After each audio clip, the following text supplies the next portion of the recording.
What's up guys, welcome to a new video. So in this one I want to go through 5 biggest mistakes I see beginners making then when they start dropshipping and when they start running Facebook ads. Within each of these points there's like another 3 to 5 points, so in reality then there's more like 15 to 20 different mistakes that I see beginners making then when they start dropshipping.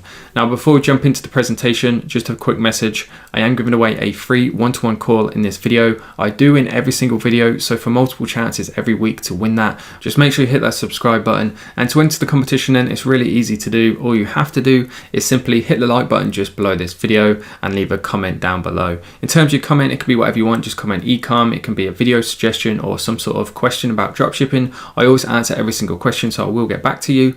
And finally then, just make sure you tune into my next video where the winner will be announced. And with that being said, thanks for tuning in. I hope you enjoy it, and let's get straight into it. Number one then is not focusing on the customer. Now I know it sounds boring and cliche, but it's 100% true, and for the following reasons then. For starters then, without customers then you have no business. The more customers you have, the more money you're going to make. And to get more customers then, you need to provide a good experience for them. So who better to ask for advice then than the people who are your customers, the people who see your ads or visit your site. And here's just a few different methods then in which you can implement and use, which will help you gain that feedback and ultimately provide a better experience for your customers. There's a post I saved on my Instagram. It was Warren Buffett doing an interview, and he said the number one thing that all businesses should be doing and thinking about constantly is, how do I improve the experience for my customers? Because if you can provide a better experience, better service, better products than anybody else, then why would they go anywhere else? So just keep that in mind then when you're designing your business and speaking to your customers. So number one then is post comments on your ads / talk to your customers. So this is something I do on every single ad. Even in the ad in which I advertise my course, you can, if you've seen it, you'll know that the last comment on that will always be me asking people if they have any questions.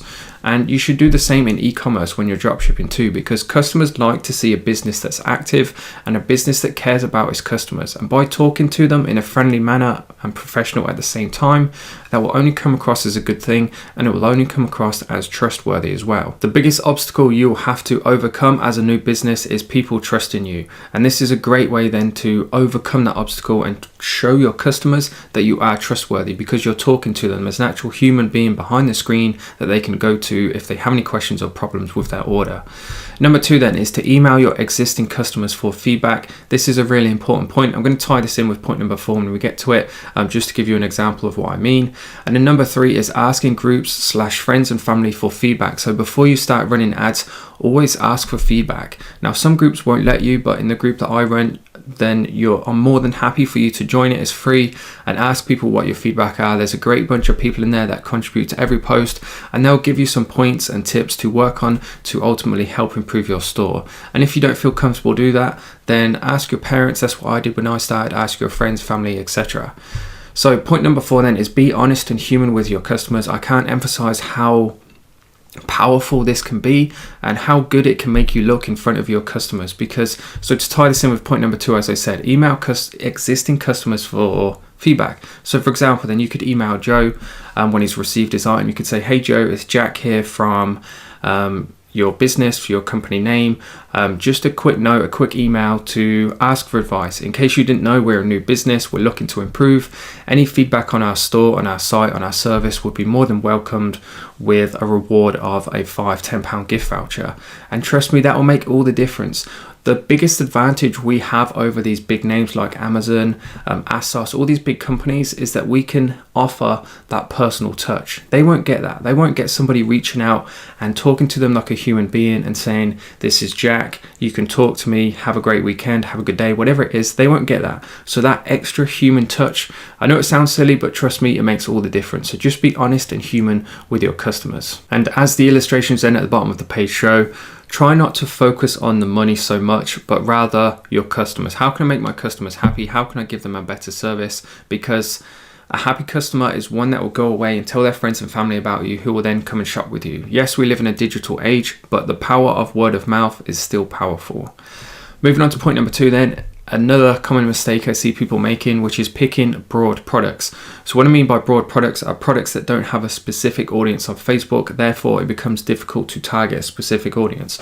As it says there, picking broad products makes it difficult to target a specific audience on Facebook. For example then, this product on the left here is what I like to call a passion product, because when you look at it, you know exactly who your ideal customer is, and it's a customer that's passionate about a certain subject or niche, which is obviously with this product on the left, German Shepherds. So I have a German Shepherd then with my girlfriend. She absolutely loves dogs. She loves German Shepherds. You should see our living room. It's just full of different German Shepherd plaques. I know for a fact that if this product here popped up on her newsfeed on Facebook, then she would 100% buy it because she's super passionate about them.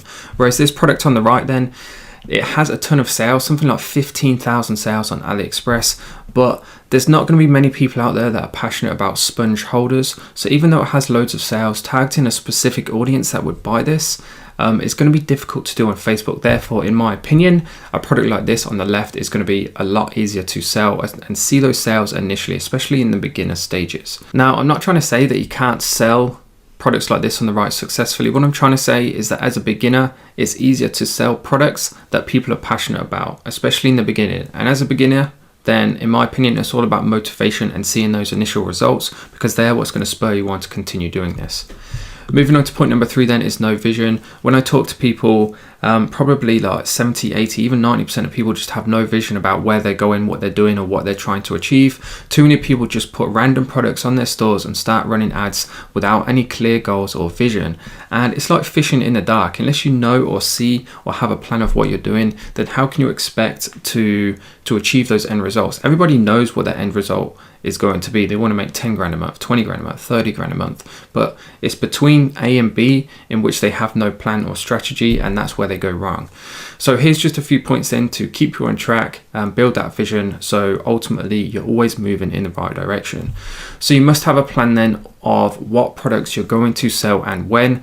The reason I put this in is because it's one I fell foul of in the beginning. I focused purely on trending products, and for whatever reason I just forgot to remember that trending products at some point come to the end of their trend, and all of a sudden I had a business that was making no money and I still had bills to pay every month, so I had to sort something out pretty quick. So what I'm saying then is that if you're dropshipping now, think about the kind of products you're selling, and if they're trending for this time of year because it's getting dark, it's getting cold, Christmas is coming up, then what are you going to do in February time or March time when the weather starts changing, the clocks change, etc. Make sure you have the products lined up so you have a clear vision then of what products you're going to sell, when you're going to sell them, so you can consistently make money throughout the year. Point number 2 then, you must know what you want to achieve from dropshipping and match to that goal. So for example then, if you want to make a full-time living from dropshipping, which I believe probably most people watching this video do, then you need a quality store. If you want to do something full-time, you have to do it well. You can't do it half-assed, you can't have a crap store. You need a quality store, you need first-class customer service, you need content. And what I mean by content then is blog posts, or if you're in the kitchen, you certain recipes to bring people onto your store. It's all about creating a brand and place for people to come, not necessarily just to buy things, but to hang out, to socialize, to read recipes, to get value for free.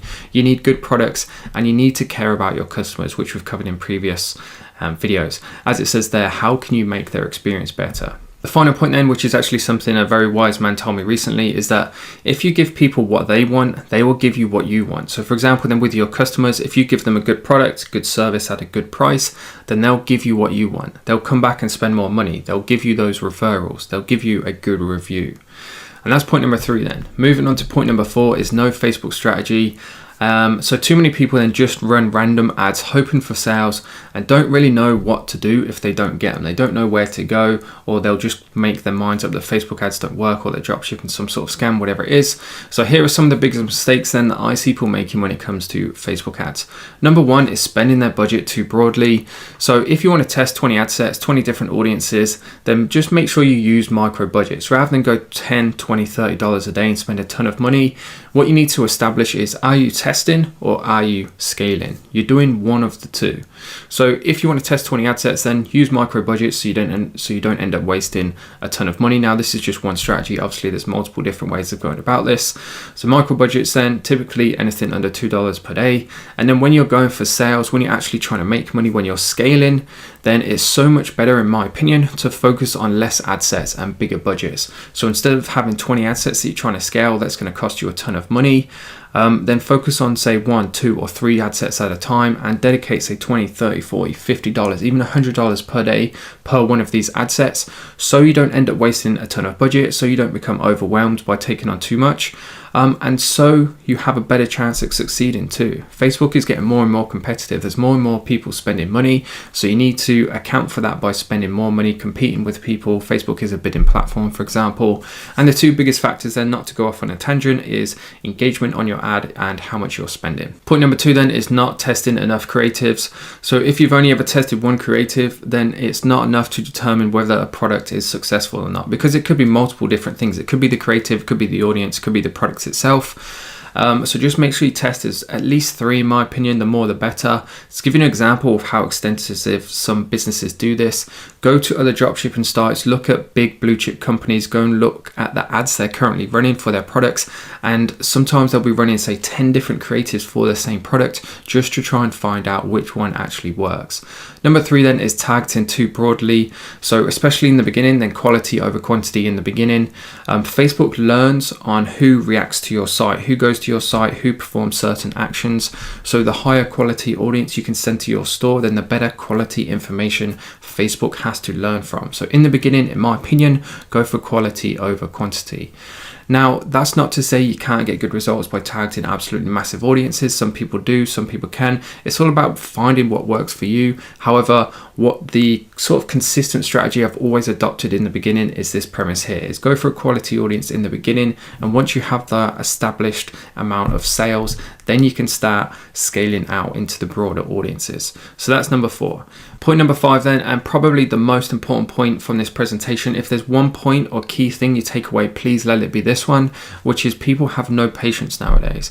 And the reason this is so important then is because, in my opinion, being good at Facebook ads or any social media marketing method for that matter is one of the most, if not the most valuable skill in the world if you want to make money. Put it this way, if you can prove to people that you can bring in more money than it will cost them to hire you as a Facebook marketer, you can get a job anywhere in the world. You can walk into any business in the world. I can pretty much guarantee this. You can walk into pretty much any business in the world and they will hire you, because why would they not want to? Businesses at the end of the day want to make more money. So if you can prove to them you can make them more money than what it will cost to hire you, then why wouldn't they do so? It's a guaranteed investment. With that being said then, if it was easy to get good at it, then everybody would be doing it. Everybody would be running agencies from beaches on the world or dropshipping sites. So it takes practice and it takes time. Don't just spend money randomly, because that is not going to make you a better marketer. You have to make sure that when you're spending money, you're learning. If you're not earning, then you're learning, if that makes sense. So here's a few points then of the sorts of things you need to be asking yourself to make sure that you're learning when you're spending money on Facebook. So if your ad set failed, then you need to know why did it fail so you can improve. So be constantly reviewing your ads and improving. So was the quality ranking poor? If so, what does that mean? So Facebook will give you a quality ranking. If it's poor, look at what a quality ranking is and then know why it's poor. So is it because the ad creative is rubbish and nobody wants to watch it? Is it because the product's rubbish and nobody's interested in it? Is it because there's no current engagement on the ad so people don't see it as trustworthy? Was the cost per link click high? If so, then why? Why would nobody want to click the link on your ad? Is it because it's not clear enough where it is? Is it again because the products nobody wants? Is it because you're advertising to a poor audience, etc.? And then the third and final point, say your ads are doing well, you're getting high traffic and no sales, then why not? So the job of your Facebook ads is to drive traffic to your store. So if you're getting a high amount of traffic, then essentially your Facebook ads are doing really well. The problem obviously lies on your store. If people are going to your store and not purchasing, then obviously there's a problem on your store. So what's the problem? Is your product too expensive? Is it too cheap? Have you got spelling mistakes? It could be a multitude of just different reasons. The key word from this slide is the why. Just make sure you understand the why, and that's going to put you in good stead for constantly improving dropshipping and ultimately getting to that point where you can make money consistently with Facebook ads. And with that being said then guys, thank you very much for watching. I hope you enjoyed the video. If you did, please make sure you hit that like button. Please leave that comment down below as well. We'll get back to you whatever it is. And just a few different things then before you head off and before we announce the winner of the one-to-one call is that follow me on Instagram. I post on there every single day. It's at JackKitchener458. Check out the free ebooks in the video description down below. There's 5 different ones, all on different aspects of your dropshipping business. They've had some really good feedback, so yeah, check them out, download them, they're 100% free, and let me know what you think. And that being said then, let's get into announcing the winner of the one-to-one call. So here we are then on my previous video. What can we learn from these $1 million dropshipping stores? So if you haven't seen that video yet, please do go and check it out. There's some pretty cool information, some pretty cool stores in that video in fact. Anyway, we're here to announce the winner, so I'm just going to take the link, head over to the random comment picker. 54 unique comments, which is I think a record in fact, so thank you very much, that is absolutely awesome.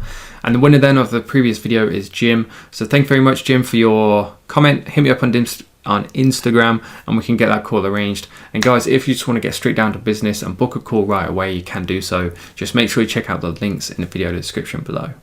And with that being said, thanks again for tuning in. I hope you enjoyed it and I'll see you in the next one.